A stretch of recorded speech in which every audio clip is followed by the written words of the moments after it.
Olá, aqui é a Prof. Fran e hoje, como prometido, nós vamos analisar duas decisões judiciais, uma sentença e um acórdão de um tribunal, em que eu vou fazer de tudo para que tu entenda de uma forma mais fácil esses julgamentos, esses julgados, essas sentenças, enfim, que são às vezes uma complicação para quem está no início da faculdade, mas que não são tão difíceis assim.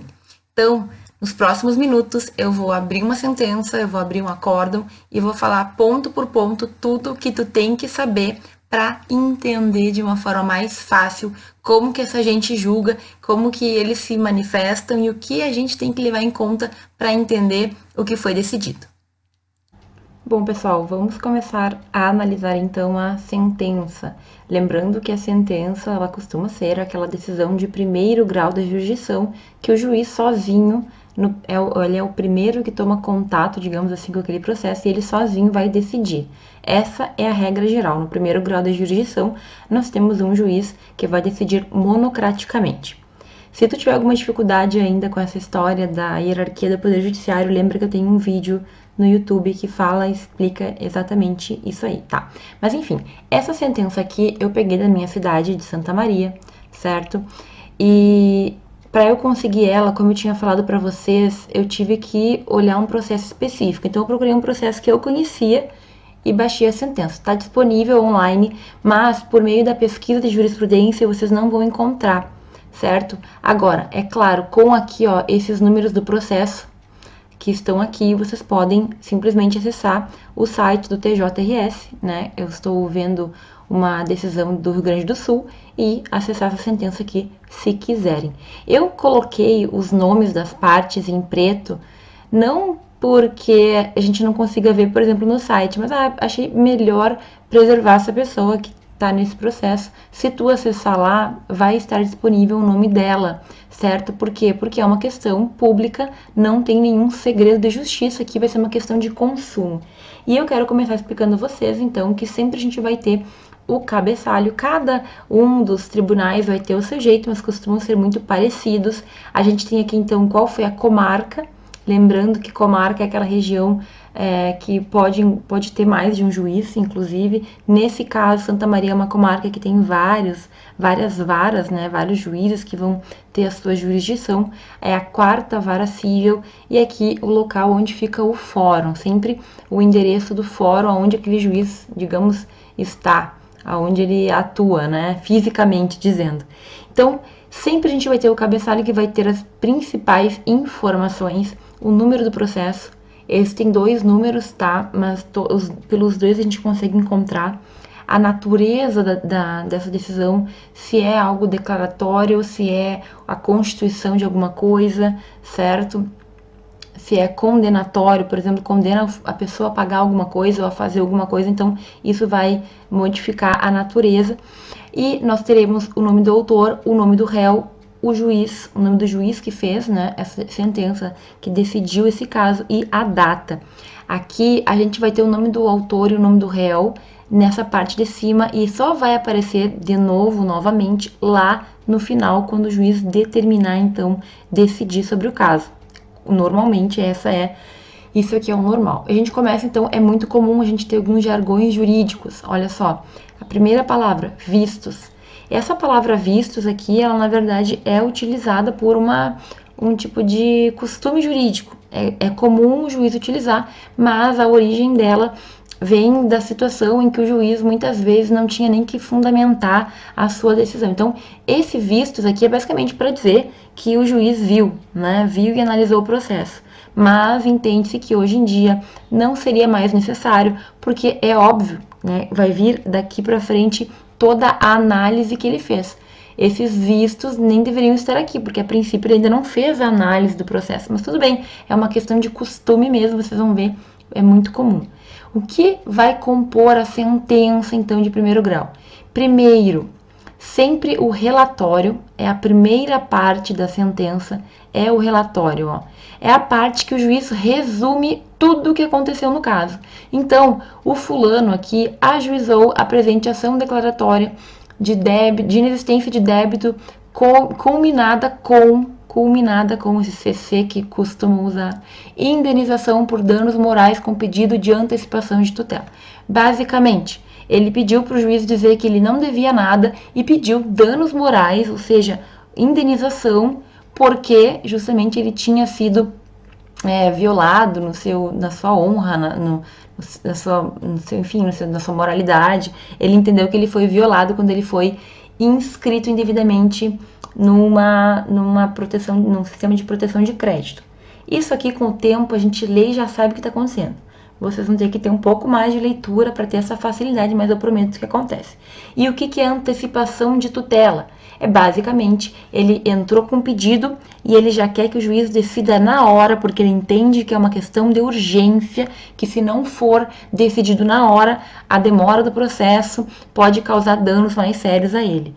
Todos esses termos que eu expliquei para vocês, inclusive a própria natureza da ação, são termos de processo civil, certo? Então, vocês vão estudar com muita profundidade, por exemplo, antecipação de tutela.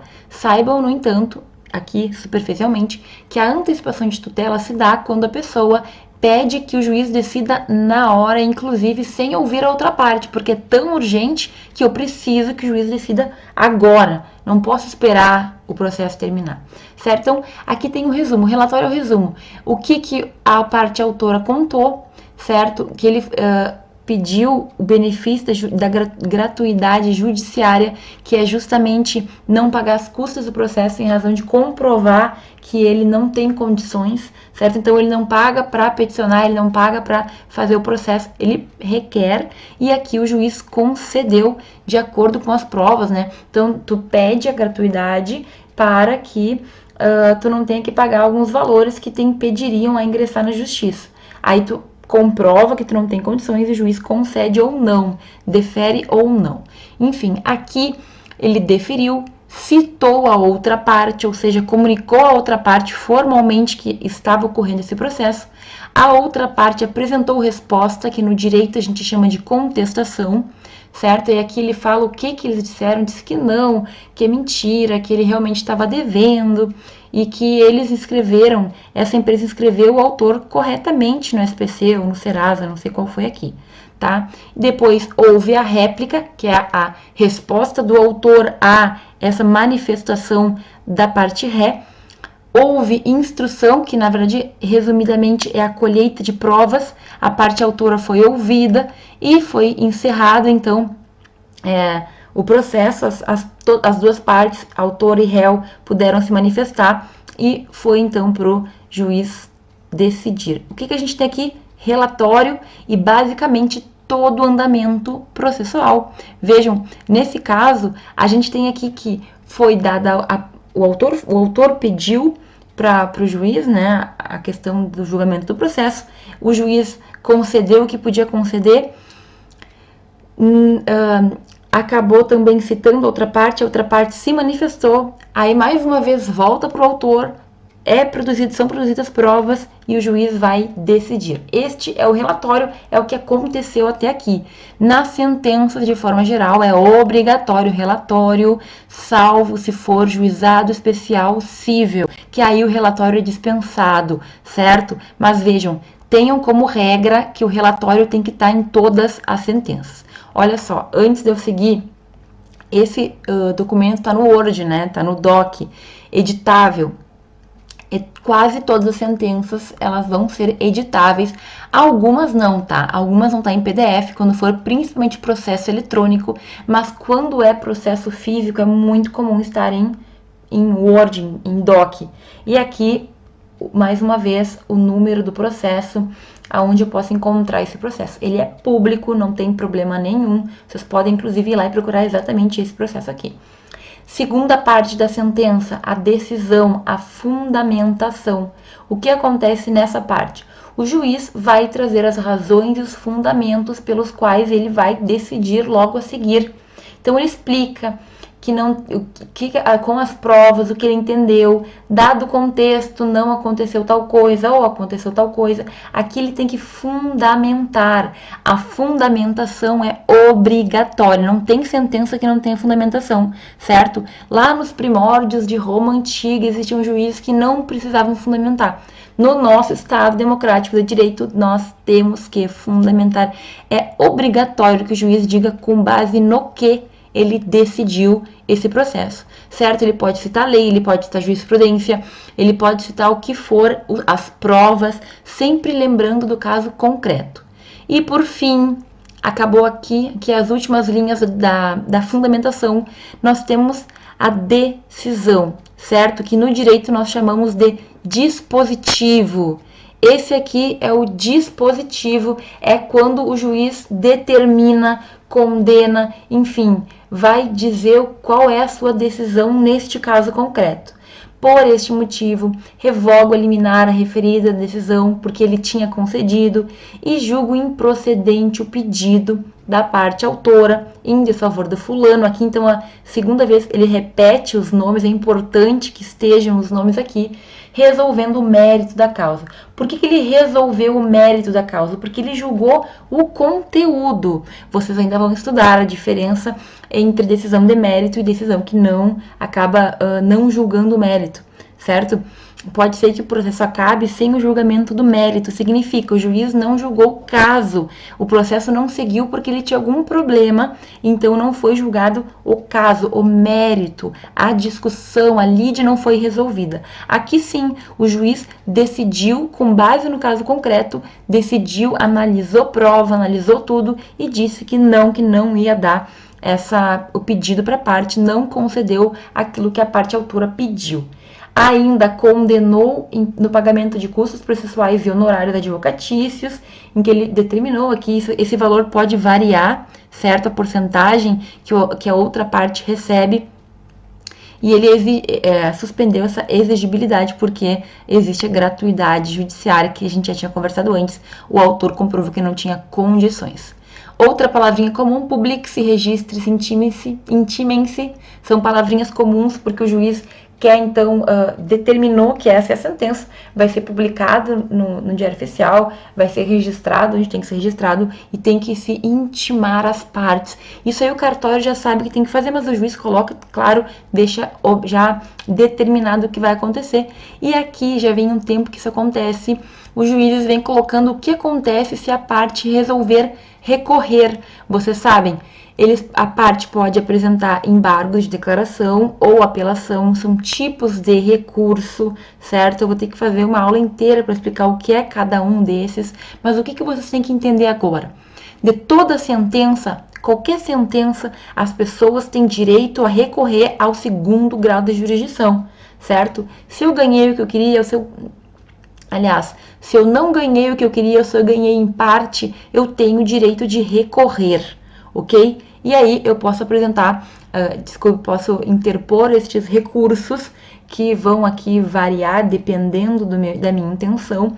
O juiz já diz o que acontece nesse caso e caso ninguém recorra, né, após o trânsito em julgado, após não haver mais recursos ou ter transcorrido o prazo para recurso, nós temos o trânsito em julgado, simplesmente se ninguém se manifestar, arquiva-se este processo. Arquiva o processo, fica lá guardado, ele já não está mais na ativa.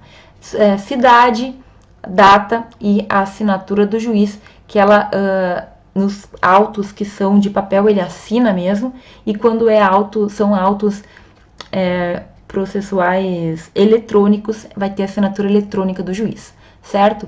Essa aqui, então, é uma sentença de primeiro grau. Esse processo aqui não era eletrônico, era um processo de papel, e por isso tem isso aqui, todos esses detalhes que eu falei para vocês, a questão de ser em Word, a questão do juiz ter assinado quando eles imprimiram, ele assinou verdadeiramente com a caneta dele, tá? Sendo que hoje em dia intenta-se sempre... a gente está tentando transformar os processos em processos eletrônicos, o máximo possível, mas é claro, isso está indo devagar, tem todo um procedimento, a gente tem que ter um sistema seguro, Mas, por exemplo, a Justiça Federal já é toda eletrônica, as estaduais estão aí tentando se adaptar, mas é o nosso futuro, certo? Essa é uma sentença, então, relembro nesses últimos segundos que ela vai ser composta por 3 partes obrigatórias, que são o relatório, a fundamentação e o dispositivo. E, claro, além disso tudo, existe uma certidão no final que determina que essa sentença saiu e que as pessoas podem, então, tomar as decisões, se quiser recorrer ou não. Existe uma certidão que é feita pelo cartório, certificando justamente que o caso foi julgado. Pessoal, vamos analisar aqui então o acórdão. O acórdão é aquela decisão que é tomada em colegiado, certo? É mais de um juiz que decide. Normalmente nos tribunais a gente vai ter acórdãos quase sempre, porque algumas decisões podem ser monocráticas no tribunal, mas são exceções. De forma geral, a gente vai ter o acórdão. Aqui eu peguei um do TJ, mais ou menos como eu tinha mostrado naquela busca no último vídeo. Fui lá, coloquei o termo apelação civil e consumo, que é um tema normalmente fácil da gente estudar, um tema que eu gosto, inclusive, e apareceu isso daqui. Essa decisão aqui, esse acórdão, ele tá lá na pesquisa da jurisprudência do TJ do Rio Grande do Sul, foi um acórdão super recente, certo? De 2019, inclusive. A gente sempre tem que buscar jurisprudência recente ou julgados, né, recentes, lembrando mais uma vez que julgado é diferente de jurisprudência, porque o julgado ele é uma decisão, pode ser que ele esteja de acordo com outras ou não. Quando nós temos uma maioria de julgamentos e julgados indo para um caminho, aí a gente pode falar de jurisprudência. Aqui eu tenho um julgado, né? Não sei se ele faz parte da maioria ou não. E para começar, então, esse acórdão, ele vai ter ali o cabeçalho, como sempre, indicando qual é o tribunal, alguns detalhes aqui em cima, normalmente é o número do processo, e já começa com a ementa, que é essa partezinha aqui, em que nós temos um resumo do que foi decidido, um resumo do caso. Olha só, apelação civil, direito público não especificado, fornecimento de água, ação com pedido de revisão de faturas acumulada com devolução de valores cobrados indevidamente, consumo crescente e elevado de água, laudo do Inmetro que concluiu pela inadequação do medidor, vazamentos internos que não são causa do consumo excessivo.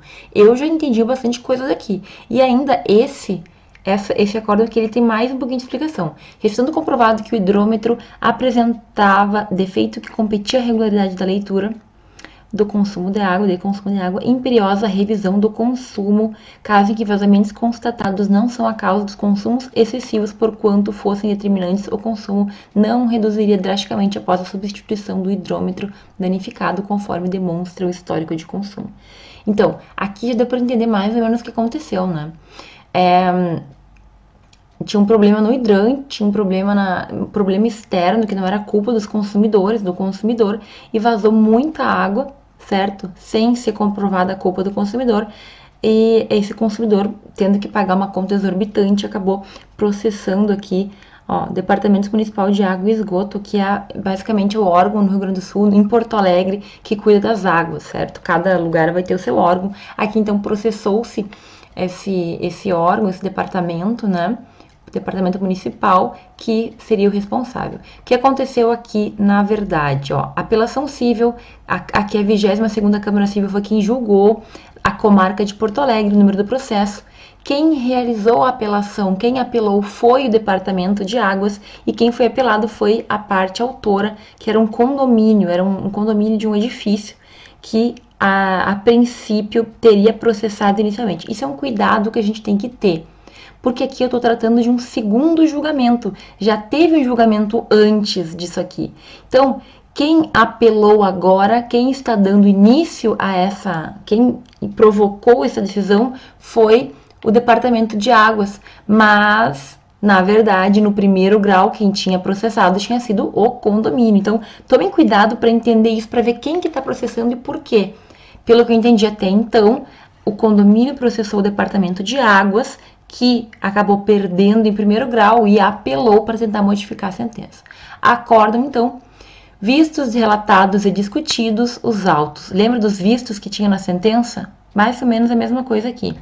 Acórdão os desembargadores integrantes da 22ª turma a unanimidade, ou seja, todos concordaram em desprover o apelo. Não foi aceito o pedido lá do Departamento de Águas, custas na forma da lei, e quem participou aqui, outros 2 desembargadores participaram, além da relatora, que é essa pessoa que vai começar a falar a partir de agora. Então, aqui o relatório no TJ, enfim, nos tribunais, normalmente a gente designa um relator, uma pessoa, um juiz vai estudar o caso e vai trazer para os demais. Então, assim, no relatório ela trouxe ali o que tinha acontecido, quem que processou, o que aconteceu. O juiz julgou parcialmente procedente o pedido do condomínio e reconheceu a ilegalidade das faturas. O relatório está presente, certo? Ela fala do que é mais importante aqui. Ela apresenta também, enfim, tudo o que aconteceu, toda a questão do processo, né? Como a gente sabe, o relatório ele vai explicar o que aconteceu e ela já vota. Então, no segundo grau, não são todos os juízes que vão pegar e analisar todo o processo. Um juiz é sorteado, uma desembargadora, um desembargador é sorteado e ele é o chamado relator. Esse relator vai apresentar o relatório e vai votar. Como ela teve maior contato, ela apresenta o voto dela de acordo com o que ela entendeu, certo? Aí ela explica a discussão. A discussão é saber se o hidrômetro apresenta irregularidades que afetaram a leitura e já fala, o apelo não merece acolhimento. Vejam que aqui, nesse primeiro momento, antes do relatório, a gente já sabe o que aconteceu, que o spoiler já está acontecendo. Nessa primeira, já aqui, já na ementa eu sei o que aconteceu. Por quê? Porque lendo a ementa eu já sei se essa decisão me interessa ou não, se eu quero aumentar o meu conhecimento, se eu quero me aprofundar ou não, ou se não é isso que eu estou buscando, certo? Ela fez o relatório e ela já votou. Aqui trata-se de ser o mais objetivo possível, certo? Mas é óbvio que o fundamento também tem que estar presente. Então ela fundamenta, ela fala ali do laudo, ela apresenta a prova, certo? Aqui ela fundamenta em decisões anteriores, o que se estudou, o que aliás, se decidiu anteriormente nesse tribunal. É um baita argumento esse. Então, se tu quer, por exemplo, convencer o juiz de que tal coisa é assim, tu procura um julgado em que ele mesmo julgou assim, certo? Perfeito, o que ela fez. Nós julgamos assim, tá fundamentando por que ela julga. E aí, isso aqui eu não gosto muito, mas é muito comum. Cita-se vários julgamentos no mesmo sentido, vários julgados.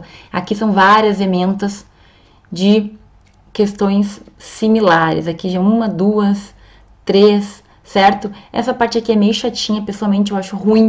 Eu acho que quando a gente for fazer, por exemplo, uma peça como advogada, a gente tem que pegar 1, 2 no máximo que resuma aquilo que a gente quer confirmar, até porque tempo é dinheiro e ultimamente as pessoas não param para ler, a gente não pode ser bobo quanto a isso. Mas enfim, ela é juíza, ela pode o que ela quiser, a gente vai ter que ler obrigatoriamente, né? E aí ela continua explicando, analisando as provas, é muito importante essa análise, essa fundamentação. Aqui o Ministério Público foi chamado a fazer parecer, manifestou-se, isso também serve muitas vezes para a fundamentação do juiz, do desembargador, aqui em segundo grau. Em primeiro grau, na sentença, às vezes o Ministério Público também se manifesta, o Ministério Público costuma ser levado em consideração, e olha aqui, ela cita a lei, então citou jurisprudência, cita a lei, analisou prova, mais lei, decreto, claro, eu falo lei em sentido amplo, né? Bastante questões legislativas, então a lei em sentido amplo que fundamenta o que ela está falando. Vejam, ela trouxe bastante detalhes e no final votou pelo desprovimento, ou seja, ela entende que o consumidor tem razão. Tudo isso aqui que a gente viu foi o fundamento. Vejam que esse processo aqui não tem muitas páginas, mas ela foi muito aprofundada, ao meu ver, foi uma boa justificativa. Então, ela determinou e votou dessa maneira. Os outros 2 desembargadores tinham a possibilidade de votar igual ou discordar. Acontece de discordar, mas quase sempre os desembargadores que não tiveram acesso ao processo, assim como o relator, porque o relator ele pega o processo, ele estuda tudo, certo? Esses outros 2, eles podem votar diferente, voto divergente a gente chama, mas é bem difícil acontecer. Então, ela fez a análise do processo, ela fez o voto dela, de acordo com o que ela acreditou, e apresentou para esses 2 outros desembargadores que acabaram concordando, então foi uma decisão unânime porque todos entraram em acordo. Olha só, resumidamente, né, desproveram um apelo. Aqui, o presidente desta Câmara, que é esse senhor Francisco, ele sempre tem que, digamos, assinar junto com o relator. E, claro, vai depender da organização judiciária de cada tribunal. Cada tribunal tem uma organização que é definida pela Assembleia Legislativa do seu estado. São muito similares, mas vai variar de estado para estado, certo? É o tipo de coisa que a Faculdade de Direito não nos fala, mas cada tribunal tem a sua organização.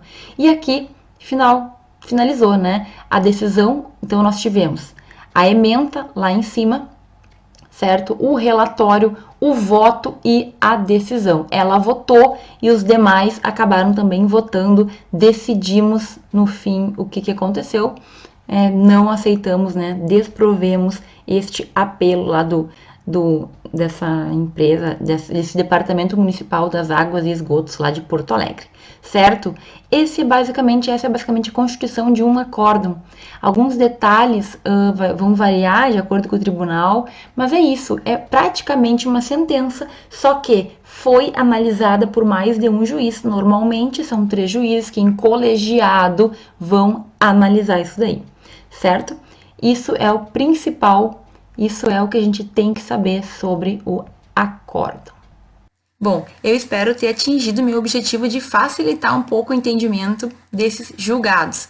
Muitas vezes tu vai encontrar palavras e termos que são do direito, mas que tu vai ver ao longo da tua faculdade. Então, quando eu explico de antecipação de tutela, quando ele fala de questões de legitimidade, quando usa uma palavra aqui, uma palavra lá, que tu não sabe o que significa, não te preocupa. Provavelmente tu ainda vai ter isso mais para frente nas matérias de processo da tua faculdade. Então, é claro, analisar jurisprudência no início da faculdade não é muito simples, mas também não é um bicho de 7 cabeças. A gente tem que entender as partes obrigatórias e se situar mais ou menos no que está acontecendo. Se ficou alguma dúvida, se alguma coisa tu não entendeu, se eu deixei passar alguma coisa, por favor, comenta aqui embaixo que eu vou te ajudar com o maior prazer, tá bom? Muito obrigada por ter assistido até aqui e nos vemos no próximo vídeo.